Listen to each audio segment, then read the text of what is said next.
그것을 보존하실 것이라. 만군의 여호와의 열심히 이를 이루시리라. 아멘. 이사야를 통해서 하나님이 주신 말씀입니다. 이사야를 통해서 하나님이 주신 신탁입니다. 이스라엘 백성들 지금부터 거의 한 2800년, 2900년 전에 들었던 말씀이고요. 이 사람들을 압제하고 있던 모든 것들을 다 끌어내시고 빼앗겼던 삶들이, 그래서 비어있던 삶들에 하나님의 풍성한 것들을 주시고 어둠에 있던 이들에게 빛을 비춰주시고 슬픔으로 살았던 사람들에게 놀라운 기쁨의 노래를 부르게 하시겠다는 하나님의 약속입니다. 이 약속은, 이 말씀은 지금도 살아서 우리 가운데 역사하시고 오늘 이 밤에 우리 가운데 들려옵니다. 압제, 빼앗긴 사람들 많죠. 빼앗겨서 비어버린 사람들이 많고요. 그리고 슬픔과 절망 가운데 어쩔 줄 모르고 어둠 가운데 방황하는 사람들이 많은 시절입니다. 하나님은 여전히 사셔서 은혜 가운데 이 말씀을 우리에게 주십니다. 2024년 대강절 기간에 오늘 주신 이 말씀을 우리의 마음에 담고 하나님 앞에서 또 하나님 안에서 주님 안에서 여러분의 소망을 품으시고 꿈들을 꾸시고 다시 한번 용기로 일어나게 되시기를 주의 이름으로 축원합니다. 하나님이 약속을 주시면서요, 이렇게 하시겠다, 그렇죠? 어둠에 있는, 그늘에 앉아 있는, 빼앗긴, 그래서 슬퍼하는, 절망하는 사람들 하나님이 이렇게 세우시겠다고 약속을 하시고요. 그 약속은 그냥 몽땅 다 감춰진 약속은 아닙니다. 사실은 하나님이 그렇게 약속하시고 그 방법들을 말 안 해주셔도 괜찮아요. 하나님의 그 약속만 있어도, 그 신탁만 있어도 붙잡고 살아갈 수 있는데 하나님 그보다는 좀 더 하나님의 놀라운 비밀을 우리에게 알려주십니다. 전에 알려지지 않았던 비밀을 예수 믿는 우리에게 하나님이 알리셨어요. 그 알리신 내용은 에베소서를 보면요, 예수 그리스도 그분 안에서 모든 만물을 통일하게 하시려는, 모든 것들을 다 하나님의 뜻 안에 가지런히 놓게 하시려는 하나님의 비밀입니다. 그 비밀이 사실은 여기 이사야서 9장 말씀에도 조금은 숨겨진 채로 있죠. 어떻게 비밀이 되냐면 한 아기를 우리에게 주신대요. 한 아기가 우리에게 낳고 한 아들을 우리에게 주신답니다. 그 아기는, 그 아들은 그 어깨에 정사를 메었어요. 모든 권세, 모든 다스림의 책임을 그 어깨에 담당한 그 왕을 우리에게 주신다고 말씀하십니다. 여전히 이것이 비밀인 게, 어떻게 아기가, 어떻게 아들이 그 일을 할까 사람들은 궁금해하죠. 그리고 도대체 그 이는 누구일까도 궁금하고요. 그이가 세상을 어떻게 다스려갈까도 여전히 궁금합니다.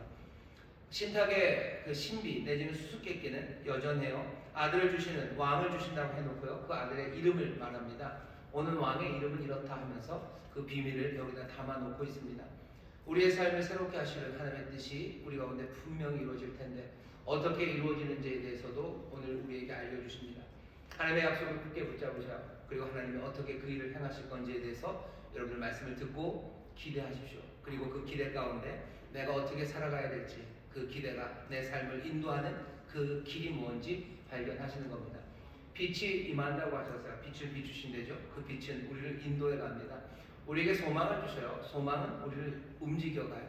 우리가 하여금 그 소망을 믿을 수 있는 믿음을 주셔요. 그 믿음이 우리를 움직이게 합니다. 오늘 이 밤에 하나님의 약속을 다시 한번 마음에 담으시고 그 약속 안에 있는 그 비밀을 하나씩 하나씩 깨달아 가시며 여러분 소망 가운데 새 꿈들을 꾸시고 새로운 삶의 변화가 시작되기를 주의 이름으로 축원합니다. 지난 2주에 걸쳐서요, 그 이름에 담겨져 있는 비밀들을 몇 가지 얘기했습니다. 기묘한 모사가 되시고요, 전능하신 하나님이셔요. 오늘은 설교의 제목이 영존하시는 아버지입니다. 오는 왕, 그 왕의 이름은 영존하시는 아버지라는 이름을 가지고 있는 그 왕이 옵니다. 오늘 이 이름에 담겨있는 의미가 뭔지, 이 이름을 통해서 우리에게 보이시려고 하는 게 뭔지 우리 함께 살펴볼 거고요. 결론적으로는 그 영존하시는 아버지라는 이름을 가지신 왕이 우리에게 오셔서 우리 가운데 역사하시니 우리의 삶이 어디로 가야 할지 다시 한번 성령 안에서 깨닫고 또 기도하는 시간을 갖도록 할 겁니다. 영존하시는 아버지입니다. 여기 한국말로 좀 길죠. 영존하시는 아버지 8자인데요. 히브리 말로는 하나 둘 세 음절입니다. 아비아드예요. 아비아. 그래서 아비가 아버지죠. 아드는 영원하다는 뜻입니다. 계속해서. 그냥 이름은 아주 간단해요. 정말로 이름답죠. 아비아드라는 이름을 가진 분이셔요. 아버지, 여러분들 아버지에 대해서 어떻게 생각할지 모르는데 여기 이사야서에 나오는 신탁에 있는 아버지는 당연히 지금 21세기의 아버지는 아닙니다. 21세기의 아버지는 그리는 그림이 어떠셔요? 뭐 이렇다라는 아버지의 그림이 있죠. 하지만 이사야서 이 말씀이 전해질 때 아버지의 이미지는 소위 말하는 가부장적인 세상에서의 아버지예요. 가부장의 세상이 뭔가 위험을 내포하고는 있지만 가부장 자체가 그것만으로 악하기는 어렵습니다. 악하다고 말하기는 힘들어요. 가부장의 세상에서 아버지는요 가장 힘이 센 사람입니다. 자기의 가족뿐만 아니라 어쩌면 자기의 부족, 자기의 종족을 책임지는 우두머리고요. 우두머리라는 자리를 갖고 있어요. 지위가 있고요. 그리고 지위에 걸맞는 가장 큰 힘, 권세가 있는 게 아버지입니다. 그리고 동시에 그 힘을 가지고 하는 일은 그 종족, 그 가족, 그 부족이 정말로 잘 살아갈 수 있도록 보호하고 또 인도하고 또 필요한 것들을 채우는 사람, 그 사람이 아버지입니다. 여기 태어날 왕이 있어요. 이 왕을 아버지라고 부릅니다. 그 얘기는 이 왕의 일을 가족의 이미지로 그냥 더 포함시키는 겁니다. 아니 어쩌면 이 가족의 이미지를 국가로 옮겨 놓는 겁니다. 힘과 권세를 가지고 그 지위, 아버지라는 그 지위로 다스리는 사람, 왕은 지금 아버지라고 표현됩니다. 왕은 아버지예요. 또 뭐라고 되어 있죠? 영존하시는 아버지입니다. 영존하다는 건 계속된다는 겁니다. 여러 세대를 걸쳐서 계속해서 아버지예요. 변함이 없죠. 변함이 없어야 사람들은 신뢰할 수 있습니다. 변하는 것들을 믿을 사람들은 없어요. 계속해서 변치 않아야 믿을 수 있습니다. 가게도 장사가 안 돼도 문을 계속 열어놔야 돼요. 그래야 사람들이 옵니다. 신뢰죠. 문을 연다는 신뢰가 있어야지 옵니다. 영존하시는 아버지, 변함없이 세대에 걸쳐서 계속해서 보살피고 보호하고 이끌어 주신 수 있다는, 아니 그렇게 하시는 신뢰할 수 있다는 의미가 포함되어 있습니다. 그러니 오늘 이사야에서 말하는 영존하시는 아버지라는 의미는요, 우리가 그렇게 모를 뜻은 아닙니다. 가부장 사회에서의 아버지 생각하시면 돼요. 지금 생각하면 지금은 어떤가요? 아버지가 가부장제 아버지와는 좀 다르죠. 그냥 지금 그리는 아버지는 어깨가 늘어진 아버지, 그리고 위로가 필요한 아버지. 그래서 세상에서, 아니 그 가정에서 서열이 거의 마지막에서 왔다 갔다 하는 아버지. 아버지 위에 많죠. 위에 그 권위가 많아요. 요즘 제일 위에는 누가 있죠? 우리 집 강아지 뽀삐가 1등이고요. 그 다음에 어쩌면 제일 마지막에 아버지예요. 우리의 왕은 이런 시대의 아버지는 아닙니다. 우리가 알고 있는 이 아버지는 가부장제의 아버지예요. 가부장제를 너무 여러분들 나쁘게 생각하시면서 폭군이겠구나 라고 미리 짐작하지 마셔요. 그런 식으로 생각하면 어느 것 하나도 제대로 된 제도는 없습니다. 가부장제가 아니라 그러면은 가모장 사회에서는 다른 문제가 없습니까? 가모장인데도 마찬가지죠. 나쁜 엄마가 생기면 그때는 문제가 생기는 거예요. 민주주의라는 게 가장 좋고, 아니 그렇지 않죠. 민주주의가 엉망이 될 수 있는 가능성이 있는 거죠. 왕정은 왕이 폭군이 되면, 그런 식으로 따지면 위험한 모든 것들이 있습니다. 먼저 이해해야 되는 건 여기 영존하시는 아버지라고 할 때 그 아버지의 이미지가 뭔지를 먼저 확인하는 겁니다. 우리에게는 이런 아버지를 왕으로 주신대요. 보호하고 또 인도하고 모든 능력과 힘을 가지고 정말로 신뢰할 만한 영존하시는 아버지가 왕의 그림입니다. 게다가 오늘 9장 6절에서 하시는 말씀은 이런 아버지, 이런 하나님의 일을 이제는 누구에게요? 아들에게, 어쩌면 그 왕에게 위임하셨습니다. 하나님의 아들에게 그 아버지의 역할을, 그 왕에게 아버지의 역할을 맡기셨어요. 왕은 무슨 일을 할 겁니까? 영존하시는 아버지의 일을 하기 시작할 겁니다. 영존하시는 아버지의 일을 할 거예요. 그러면 하나님이 아버지시죠. 하나님이 아버지신데 도대체 하나님은 무슨 일을 하십니까? 사람들은 구약성경에서 하나님을 아버지라고 압니까? 하나님은 아버지라고 합니다. 가부장제에서 생각했던 가장 큰 능력, 가장 큰 권위, 모든 가족들을 만들어내고 보호하고 점점 더 굳건하게 세우는 그 가부장으로서 아버지의 일을 하나님이 하시죠. 왜냐하면 구약성경은 알아요. 모든 세상 어느 것 하나 남김없이 몽땅 다 창조하신 창조주는 모든 것의 아버지가 되실 수밖에 없습니다. 창세기 1장에 그렇죠. 하나님이 태초에 천지를 창조하셨어요. 모든 것들을 다 만드신 아버지입니다. 우리도 똑같이 고백해요. 사도신경 처음 시작에 전능하사 천지를 만드신 하나님 아버지를 내가 믿사오며, 하나님 아버지를 믿습니다. 우리는 하나님이 아버지라는 사실을, 그리고 아버지로 고백할 수 있는 그런 분임을 우리가 마음에 담고 있습니다. 오늘 이 밤에 여러분 그 아버지의 그림을 그려주셔요. 아버지에 대해서 상처가 많으시고 아니면 내가 늘 보았던 아버지는 불쌍하고 아버지는 짜장면이 싫다고 하시는 분이고 아버지는 늘 그냥 처량하고 그리고 슬프고 가슴 아팠던 분이라는 그런 이미지가 있다면 지금은 좀 내려놓아 주셔. 우리가 지금 듣고 있는 우리에게 지금 주시는 영존하시는 아버지의 그림은 그런 그림은 아닙니다. 그렇다고 해서 이 아버지가 폭군이냐? 아니요, 그렇지도 않아요. 성경은 계속해서 이 아버지에게는 어쩌면 어머니의 긍휼이 있는 아버지입니다. 이 아버지는 능력 많은 아버지예요. 이 아버지는 권세가 있는 아버지예요. 이 아버지는 그리고 긍휼이 한이 없는 아버지입니다. 모든 것들을 만드신 창조주인 아버지는요, 어쩌면 못나고 부족한 이스라엘을 뭐라고 부르시요? 내 장자라고 부르시는 아버지. 거기 노예로 애굽에 있는 그들을 부르실 때 이스라엘은 내 장자다, 내 아들이다라고 하셔. 그러냐 하나님은 뭐가 되신 거예요?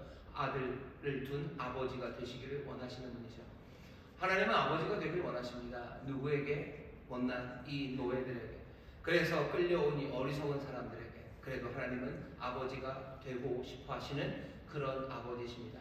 다시 한번 아버지에 대한 여러 가지 다른 슬픈 생각들과 아버지에 대한 오해들이 있으셔도요, 오늘 이 아버지의 이야기에 여러분 집중해 주셔요. 가부장제가 가르칠 수 있는 가장 아름답고 완전한 긍휼이 가득한 아버지입니다. 만물의 아버지가 되시고 연약한 자들을 내 장자라고 부르시는 아버지예요. 이 아버지는 가족을 만드셔요. 장자라고 부르는 순간 뭐야? 가족이 만들어지는 거죠. 아버지는 가족을 만듭니다. 그리고 가족을 어떻게 해요? 보호하고 이끌어 가죠. 보호하고 이끌어 갔는데 그 가족이 정말로 훌륭하고 착하고 성실하면 아버지도 기쁘고 여기 있는 이 사람들도 기쁠 거예요. 하지만 우리가 성경을 통해서 알고 있는 이 아버지는요, 긍휼과 자비가 많으신 이분은 누구를? 못나고 죄악되고 반역하는 이 사람들, 이 가족들을 끝까지 이끌어 가시는 그런 아버지십니다. 하나님의 말씀을 보면 하나님의 분노가 막 터져 나오는 곳들이 있어요. 왜 그러냐? 너희들 왜 그러냐? 그러면 안 되는데 왜 그러냐 하며 하나님의 분노가 터져 나옵니다. 하지만 우리는 알아요. 하나님의 분노로 진노하시며 내가 너희들을 심판하고 끝을 내겠다라는 이야기가 성경 곳곳에 들리지만 그 분노의 말씀이 끝이 아닌 걸 우리는 압니다. 더 좋은 것들을 기대하게 합니다. 왜 그렇습니까? 이분이 아버지시기 때문에 그래요. 법적으로는, 법적인 가능성은 끝입니다. 법적으로는 더 이상 할 말이 없어요. 우리가 하나님 앞에. 왜? 약속을 깨뜨렸고, 깨뜨려도 아주 그냥 오지게 깨뜨렸고요. 그리고 많은 기회들을 다 쳐버리고요. 우리가 돌아섰기 때문에 법적인 가능성은 없습니다. 그러니 무슨 집행유예 이런 것 없어요. 끝까지 잘못한 인정하지 않으니 그냥 실형 받는 거죠. 법적인 가능성은 닫혀있는 우리에게. 그래도 하나님 앞에 간구하는 수 있는 근거, 우리가 하나님 앞에 여전히 기도할 수 있는 건 왜 그렇습니까? 법적인 가능성은 닫혀 있었을지라도 어쩌면 가족의 가능성은 열려있기 때문이에요. 법으로는 안 됩니다. 하지만 아버지이기 때문에 됩니다. 우리가 알고 있는 구약의 아버지는 그런 아버지예요. 신약에 오면서 갑자기 그 하나님 아버지가 돌변하신 게 아니에요. 전에는 뭐 그냥 피도 눈물도 없는 아버지였다가 신약에 오다 보니 하나님이 그냥 갑자기 마음이 부들부들해지셔서 그냥 에스테로겐이 막 분출되셔서 여성성이 갑자기 생긴 하나님 그런 하나님 아닙니다. 영존하시는 아버지는 처음이나 끝이나 늘 그러신 아버지였어요.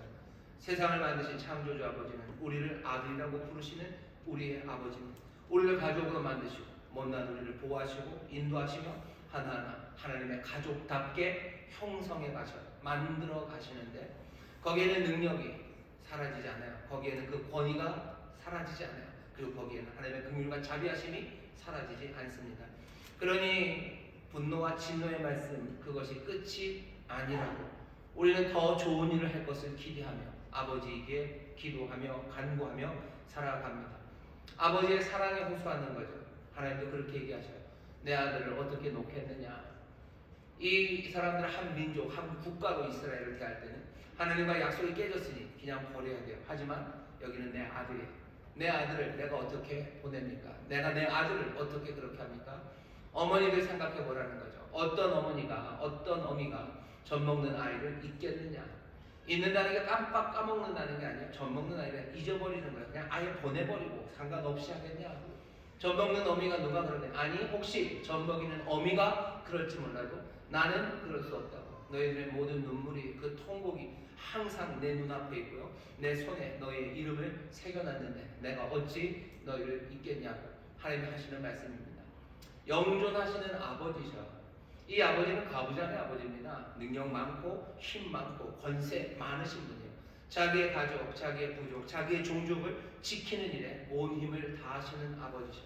성경이 말하는 그 아버지는 그래서 가족을 만드시고 가족을 불러내시고 그들을 끝까지 은혜와 긍휼로 지키시고 보호하시는 그런 하나님 우리 아버지이십니다. 영존하시는 아버지래요. 영존하신 아버지. 오늘 이 밤에 다시 한번 우리의 아버지가 누군지 여러분 한번 보셨으면 좋겠어요. 내 아버지는 누굽니까? 우리를 자녀로 부르시고 우리를 아들이라고 부르시고 우리를 딸이라고 부르시는 아버지예요. 신약으로 훅 넘어오면 우리는 어떻게 그 아들이 됩니까? 어떻게 그 자녀의 권세, 하나님의 자녀의 권세라는 건 어떤 권세겠습니까? 그냥 그 아버지를 갖는 권세요. 그 아버지를 갖는 권리가 우리의 권세입니다. 하나님의 자녀가 되어서 세상에서 떵떵거리고 뭐 세상을 짓밟고 사는 그런 권세가 우리에게 있는 게 아니라 우리는 그 아버지의 자녀가 되는 권세죠. 그런 아버지가 있는 권리, 그 권리가 예수를 믿음으로 우리에게 주어진 겁니다. 오늘 이 밤에 우리가 세상에 여러 아버지들을 우리가 봅니다. 어쩌면 여러분들의 아버지 아니면 여러분들의 아버지이실 수도 있는데 여러분들의 아버지임과 그리고 여러분들의 아버지들의 아버지임 그것이 부족하고 연약하다고 해서 거기에 뭔가 악함과 못남이 있다고 해서 하나님의 이 아버지 되심을 여러분들이 깎아내릴 일은 전혀 없어요. 우리의 아버지는 이런 아버지이십니다. 오늘 이 밤에 다시 한번 우리가 이 아버지의 자녀임을 기억하시길 주의 이름으로 축원합니다. 성경이 말하는 아버지는 그렇습니다. 근데 얘기는 거기서 끝나지는 않습니다. 이 아버지는요 시편 68편에 보면 이런 식으로 얘기하셔요. 사실 따지고 보면 고개를 끄덕이게 합니다. 시편 68편 5절부터 6절입니다. 제가 읽겠습니다. 그 거룩한 처소에 계신 하나님, 그 하나님은 고아의 아버지시며 과부의 재판장이라.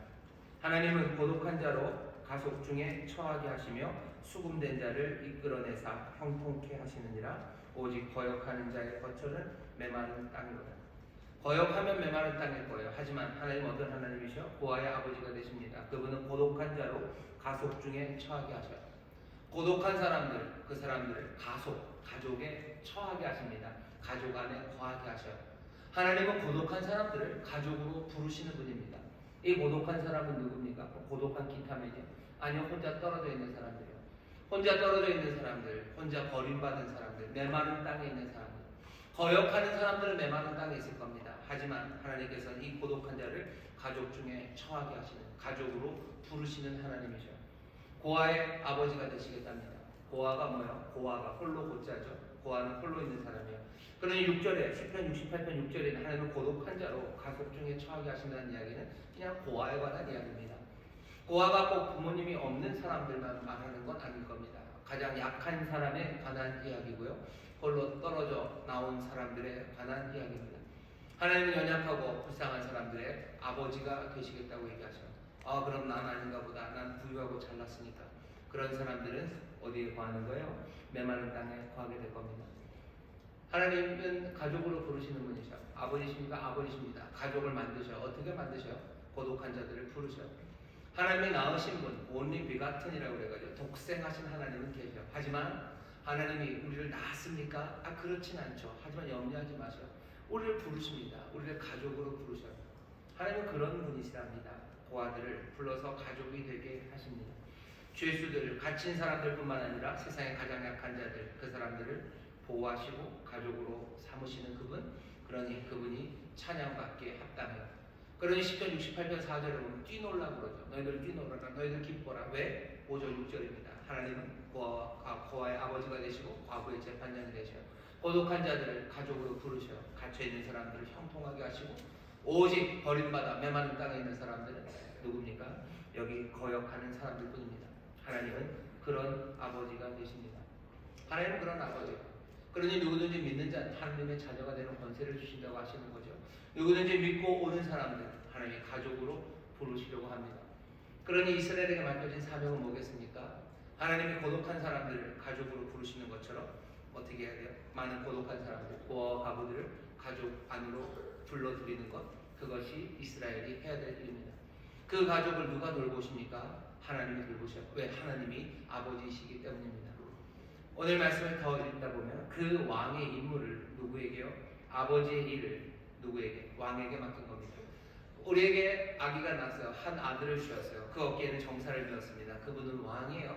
근데 그분의 이름이 영존하시는 아버지랍니다.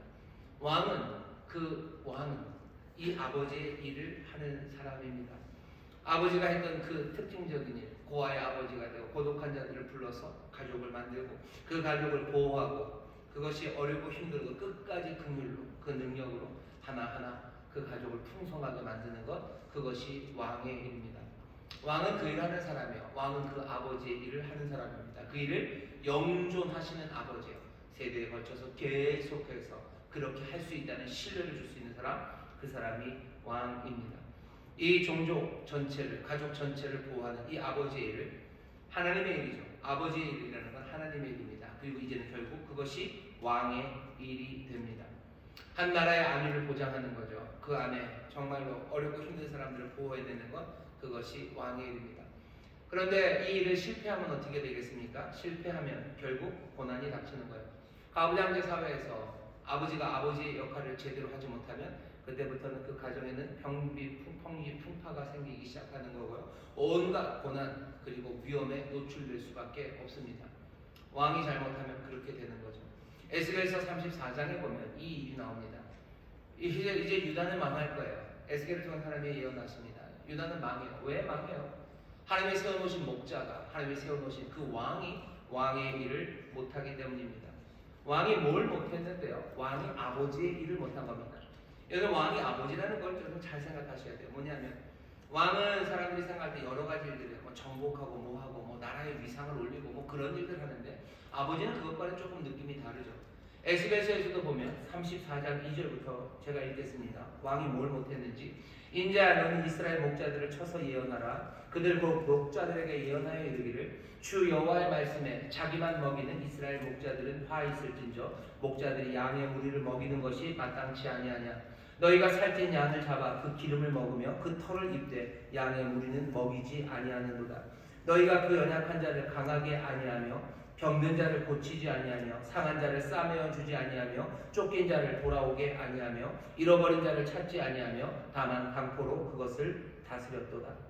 목자가 없으므로 그것들이 흩어지며 흩어져서 모든 들짐승의 밥이 되었도다. 내 양의 무리가 모든 산과 높은 맷뿌리에마다 유리되었고 내 양의 무리가 온 지면에 흩어졌을 때 찾고 찾는 자가 없었도다. 이스라엘의 목자들, 이스라엘의 왕들, 이스라엘에서 아버지의 일을 해야 되는 이 사람들이 하지 않은 일에 대해서 하나님이 말씀하셔요.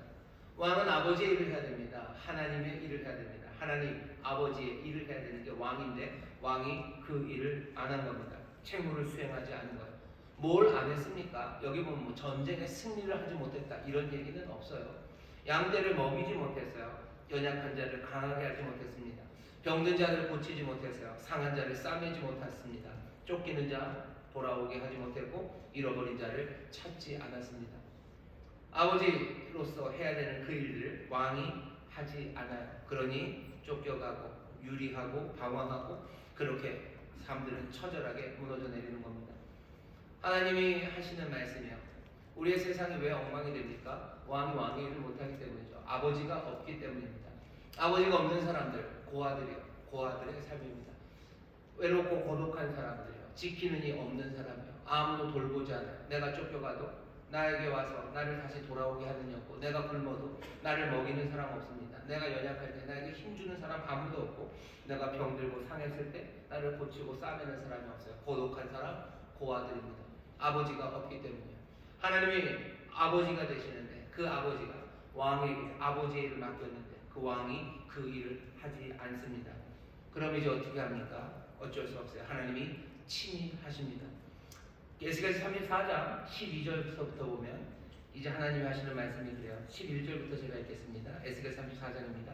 나 주 여호와가 말하노라. 나 곧 내가 내 양을 찾고 찾되 목자가 양 가운데 있는 날에 양이 흩어졌으면 그때를 찾는 것 같이 내가 내 양을 찾아서 흐리고 캄캄한 날에 그 흩어진 모든 곳에서 그것들을 건져낼지라.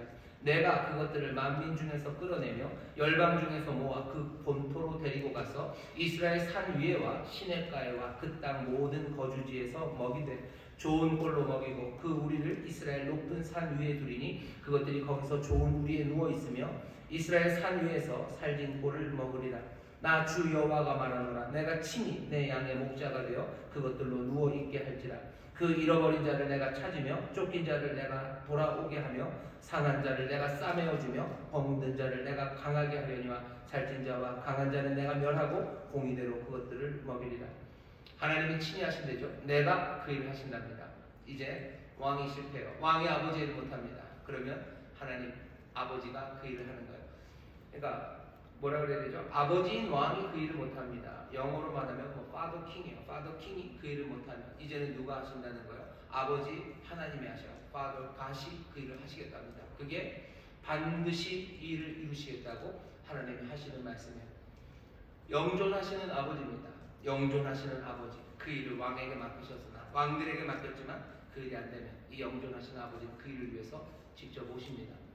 에스겔서는 아주 신기하고 재미있어요. 그리고 나서 이야기가 쭉 진행이 되는데 23절 가시면 하나님이 그 일을 어떻게 하시는지에 대해서 다시 한번 얘기하십니다. 왕으로서의 아버지의 일을 이제 다시 새로운 왕을 주어서 그 일을 이루시게 돼요. 에스겔 34장 23절입니다. 내가 한 목자를 그들의 위에 세워 먹이게 하리니 그는 내 족 다윗이라. 그가 그들을 먹이고 그들의 목자가 될지라. 나 여호와는 그들의 하나님이 되고 내 종 다윗은 그들 중에 왕이 되리라. 나 여호와의 말이니라. 여기 있는 이 다윗이 이 에스겔서가 쓰여졌을 때 그 전에 있었던 다윗이 아니면 분명합니다.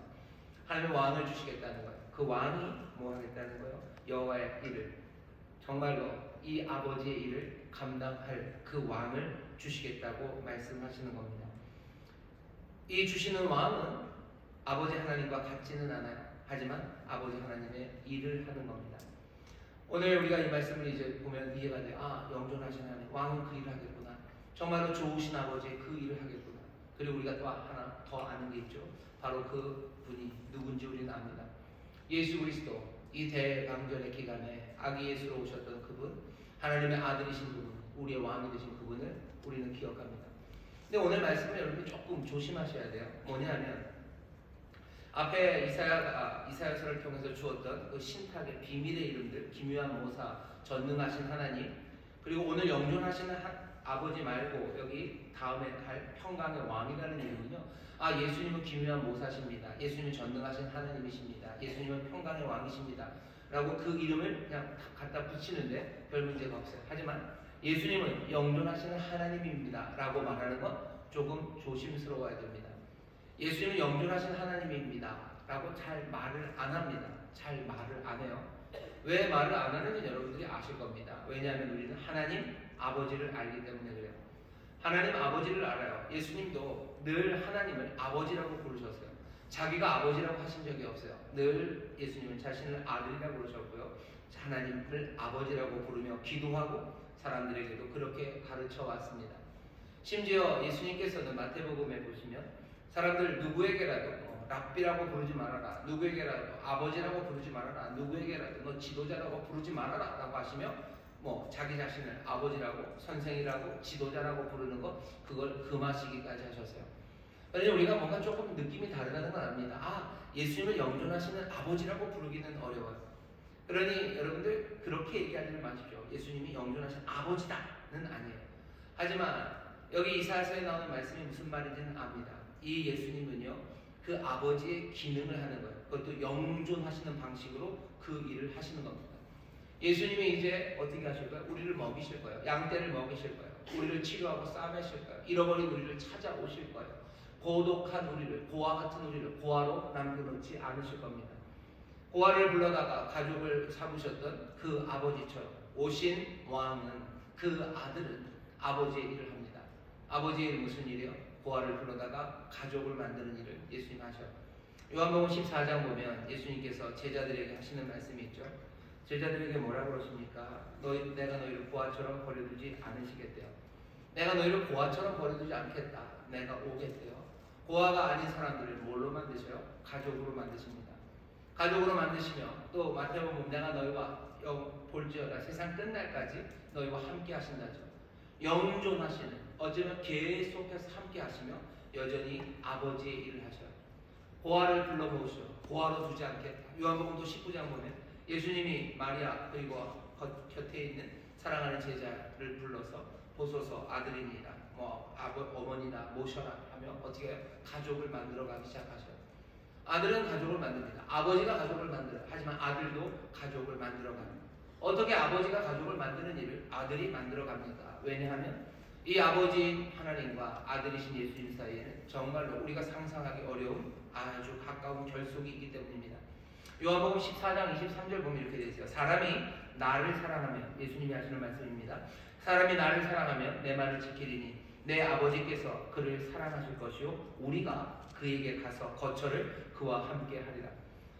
우리가 예수님 사랑하죠. 우리가 예수님을 사랑하고 예수님의 말씀을 잘 들으면요 어떻게 하신대요? 우리가 그에게로 간대요. 여기서 우리는 누구요? 하나님과 아버지신 하나님과 아들이신 예수님입니다. 우리가 가서 거처를 그와 함께 살겠대요.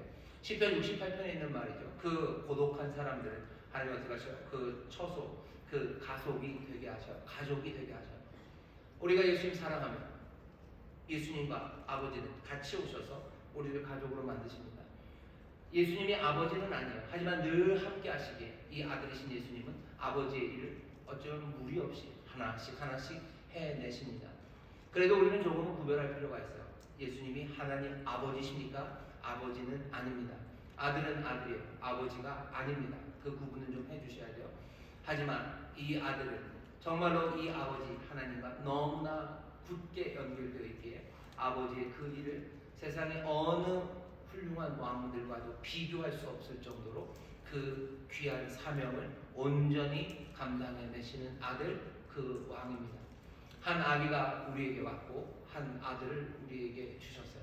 그 어깨는 정사를 메신 그 왕은 정말로 영존하시는 아버지의 그 일을 정말로 영존하시는 그 아버지처럼 해내실 수 있는 그런 왕입니다. 긍휼이 많으시고 능력이 많으시고 그 가족들을 사랑하시는 그분은 놀랍게도 고아를 가족으로 부르시는 분이죠. 우리가 하나님의 가족이 아니라고 생각하는 분들 계시면 오늘 다시 한번 생각하셔. 그분은 고아를 불러서 가족을 삼으시는 분이에요. 우리가 하나님을 사랑하고 우리가 주님을 사랑하고 우리가 예수님 사랑하면 하나님 그 아버지와 그 아들이신 그 왕 되신 영존하시는 아버지의 일을 하시는 그분은 우리에게 와서 우리로 거처를 삼으시고 우리를 가족을 삼으셔. 우리가 그 아버지의 가족이 된다면 그때부터는 우리에게 두려움이 없습니다. 내게 아버지가 생겨요. 내게 가족이 생겨요. 그 아버지는 놀라우신 능력으로 세상을 만드신 분이시고 우리를 부르시는 분이시고 우리가 때로는 못나고 잘못했을지라도 끝까지 긍휼로 우리를 가족으로 품으시는 분이십니다. 정말로 참되고 사랑하는 아버지이기에 우리를 먹이시는 일에 절대로 뒤로 물러나지 않으시는 분이요. 상하고 병든 우리를 치료하시고 싸매시는 아버지셔.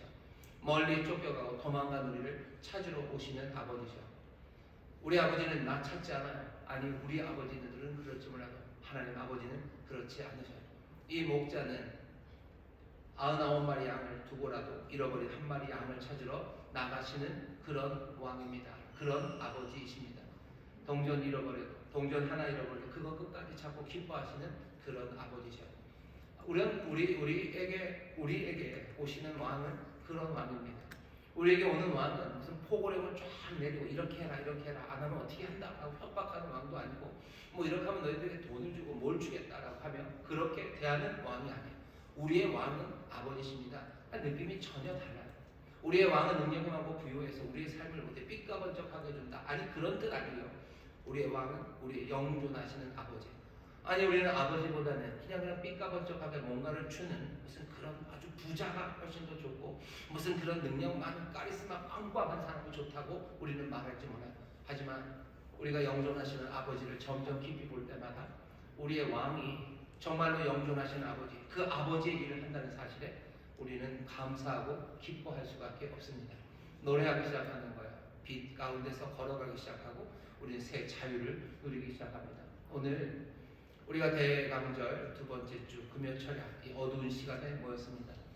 우리에게 한 아기가 낳고 그리고 한 아들을 주셨음을 우리는 알아요. 여기 이 영존하시는 아버지라는 이름을 가지신 이가 누군지 우리는 압니다. 세상은 알 수 없는 것을 우리에게 알리셨고 알리셨다 해서 모든 사람들이 다 받아들인 건 아니지만 정말로 영접하는 자, 믿는 자들로 우리는 여기 있어요. 영접하는 자, 곧 그 이름을 믿는 자들에게는, 그 이름, 영존하시는 아버지이심을 믿는 자들에게는 하나님의 자녀가 되는 권세를 주셨어요. 우리 아버지, 영존하시는 아버지의 일을 하시는 그 놀라우신 아들, 그 왕이 우리에게 오셨음을 우리는 이 깊은 밤에 믿습니다. 내 삶에 그 아버지가 오셨어요. 아버지의 일을 하신 거예요. 이런 아버지가 어디 있습니까? 이런 아버지가 어디 있습니까? 그러니 우리는 구할 수 없는 그것을 선물로 주시는 겁니다. 한 아들을 우리에게 선물로 주셔요. 한 왕을 우리에게 선물로 주셔요. 모든 왕들이 다 실패했을지는 하나님이 직접 하시겠다고 하시며 이제는 누구를? 하나님과 정말로 하나 되신 그분, 그 아들을 우리에게 보내셔서 그 아버지와 그 아들이 우리를 가족 삼으시며 우리에게 오십니다. 오늘 이 밤에 다시 한번 우리에게 오신 왕이 누군지, 그 영존하시는 아버지 앞에 여러분들 은혜를 구하십시오. 그리고 어떻게 하셔야 돼요? 정말로 우리를 자녀 삼으시고 우리의 아버지가 되셨으니 우리의 삶은 이제 어떻게 살아갑니까? 우리는 그 가족의 친밀함 안에서 서로 사랑하기 시작하는 겁니다. 예수님이 제자들에게 그러시죠. 서로 사랑해라. 왜 사랑합니까? 왜 사랑해요? 우린 그 아버지의 은혜와 긍휼로 그 가족이 되었기 때문이에요. 이 가족 안에서의 사랑입니다. 이 사랑, 서로 사랑하라고 말씀하셔요. 세상에 우리의 사랑을 증명하기 위해서 너무 많이 애쓰고 생각할 일 아닙니다. 우리가 서로 사랑하면 우리가 예수님의 제자인 걸 알아요. 우리가 하나님의 자녀인 걸 알아요. 우리가 사랑하면 됩니까? 예, 우리가 사랑하면 됩니다. 우리가 사랑하면 우리가 하나님을 사랑하고 예수님 사랑하고 우리가 서로 사랑하면 그때부터 세상은 빛을 보기 시작하는 겁니다. 세상에 빛을 보기 시작. 예수님이 이 땅에 오셔서 하셨던 일을 보셔요. 무슨 일 하셨습니까? 예수님 사랑하셨어요. 아버지를 사랑합니다. 그리고 아버지의 사랑 안에서 가족을 만드시고 사랑하라고 하시고 그 안에서 사랑의 본을 보이셨어요. 그렇게 십자가를 지셨어요. 그게 예수님이 세상을 그리고 우리를 구원하신 구원의 길이고 하나님께서 하나님의 뜻을 이루신 방법입니다. 우리 안에 정말로 이 가족 안에 사랑이 단단해지고 우리가 주님을 사랑함으로 예수님 그러시죠. 나를 사랑하는 자, 나를 사랑하는 사람들, 내 뜻을, 내 말을 지키는 사람들, 그 사람들에게 우리가 그와 그에게 가서 거기 거처로 삼겠다. 우리가 정말 하나님의 가족답게 살기 시작할 때 그때 세상은 달라집니다. 하나님의 가족답게 사는 건 뭐죠? 아까 얘기하셨죠. 아버지가 어떻게 하는지 우리 보셨죠. 아버지는 고아를 부르는 분이셔. 고아를 사랑합니다. 고아의 아버지가 되셔. 그러니까 우리가 해야 될 일은 뭡니까? 고아의 형제들이 되는 것이 우리가 해야 될 일입니다. 아버지는 계속해서 고아들을 부르십니다. 고독한 사람들을 부르셔. 상한 자들을 끌어오셔. 병든 자들을 끌어오셔. 우리는 그들의 형제가 되어서 그들을 사랑하기 시작하는 겁니다. 오늘 이 어려운 시절에 우리에게 주신 소망, 우리에게 오신 영존하신 아버지, 우리에게 오신 평강의 왕 되신 주님, 그 주님을 붙잡으셔요. 그리고 어떻게 하십니까? 내가 이제 하나님의 가족입니다. 우리는 서로 사랑하라는 가족 안에서의 명령을 우리 영존하시는 아버지로부터 듣습니다. 영존하시는 아버지의 일을 감당하시는 우리의 왕으로부터 그 명령을 듣습니다. 서로 사랑하셔. 서로 사랑하셔. 주 안에 서로 사랑하십시오. 고아들을 품기 시작하시고 약한 자들을 싸매고 그리고 또 병든 자들을 고치는 그 일을 하기 시작하시고 우리에게 능력이 없고 아니 우리의 모든 능력은 우리 아버지가 가져다 주십니다. 아버지에게 힘이 있어요. 아버지에게 권세가 있어요. 아버지가 모든 지혜를 가지신 분이셔. 그 아버지가 긍휼로 사랑으로 만든 그 가족 안에서 여러분들 다시 한번 아버지를 의지하며 그 일 하기 시작할 때 월 약속하시죠. 요한복음 14장에 보면 성령님 약속하십니다. 성령을 통해서 영존하시는 아버지의 그 임재가 영존하시는 아버지의 일을 감당하셨던 그 아들의 임재가 우리 가운데 기쁨과 확신을 가져다 줍니다. 성령 안에서 기뻐하기 시작하십시오. 확신하시기 시작하십시오. 이 일은 우리가 누려야만 할 일이에요. 그리고 누릴 수 있는 일입니다. 그리고 누리기를 기대하는 일입니다. 오늘 다짐하시고 기뻐하십시오. 오늘 성령 안에서 기뻐하시고 우리에게 이 아버지가 오시면 이 임재를 여러분들 함께 누리며 기뻐하시고 소망하시고 사랑하기를 다짐하시고 이 아버지 앞에 정말로 내 삶을 내어놓을 때 영존하시는 그 아버지는 우리의 모든 것들을 살피시고 보호하시고 아름답게 그 가족을 만드시는 분이셔요. 오늘 우리의 모든 연약함을 치료하여 주실 줄 믿습니다. 오늘 우리를 싸매실 거예요. 오늘 우리를 다시 찾아오실 거예요.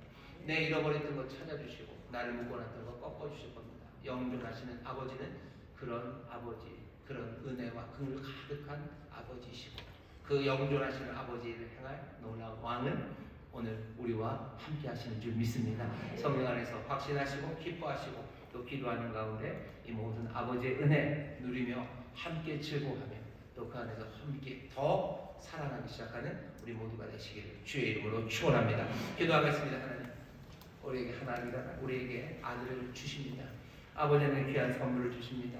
우리에게 왕을 주십니다. 이 왕은 영존하시는 아버지, 정말로 아버지의 그 일을 정말로 빈틈없이 아버지처럼 하실 놀라운 아들입니다. 아버지의 놀라운 비밀을 우리로 듣게 하시고 또 놀랍게도 이 귀한 비밀을 우리로 영접하게 하시오니 이제는 하나님의 가족 되어 우리가 살아갑니다. 아버지 하나님이 그리고 놀라우신 주님이 우리에게 오셔서 우리를 거처 삼으신다고 하셨으니 아버지 고독한 자들을 가족이 되게 하신 고아의 아버지 되신 하나님이시오. 오늘 이 밤 정말로 그와 같이 약하고 연약한 우리의 삶에 정말로 아버지의 은혜가 또 아버지의 돌보심이 넘쳐나게 하여 주옵시고 아버지의 그 임재 가운데 또 아버지의 일 감당하시는 놀라우신 아들이신 예수 그리스도의 임재 가운데 새 기쁨과 소망으로 아버지 새 결단이 넘쳐나는 우리 모든 성도들 되게 하여 주옵소서. 성령께서 우리와 함께 하셔서 이 진리로 인도하시고 이 복을 누리게 하실 줄 믿사오니 주여 오늘 이 밤 기도하는 가운데 성령님 정말로 충만하게 임하시고 또 임하셔서 우리로 정말 왕을 만나는 왕 안에서 소망을 품는 또 왕을 향하여 또 이루어진 그 가족 안에서 새 결단이 있는 하나님의 사람들 되게 하여 주옵소서. 감사드리며 예수님 이름으로 축복하며 기도하옵나이다. 아멘. 이 시간에 기도하기 전에 찬양 하나 합시다. 하모니 찬양 258절입니다. 우리 함께 기도해 불을 좀 꺼주시고 우리 기도하실 텐데요. 성령님 임합니다. 하늘을 여시고 성령님 임하셔.